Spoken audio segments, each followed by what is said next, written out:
تمكنت وحدات المجموعة الإقليمية للدرك الوطني بوهران من تفكيك شبكة إجرامية دولية خطيرة تمتهن تهريب المخدرات والبشر.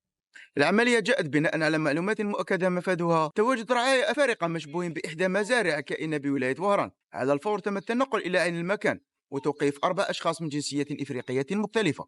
بعد الاستغلال الفوري لهم تبين أنهم كانوا يحاولون تفادي نقاط المراقبة الأمنية في انتظار نقلهم من طرف شخصين جزائريين على متن سيارة سياحية إلى إحدى الولايات الحدودية. على إثر تلك المعلومات تم نشر الصدود والدوريات أن تم توقيف المعنيين على مستوى الطريق الوطني رقم 2، أن تكللت المجهودات بالوصول والكشف عن جميع رؤوس الشبكة ونمط عملها الذي يتمثل في قيام بارونات المخدرات من المغرب بتجنيد الرعايا الأفارقة بالتنسيق مع أحد بارونات تهريب البشر من جنسية كاميرونية.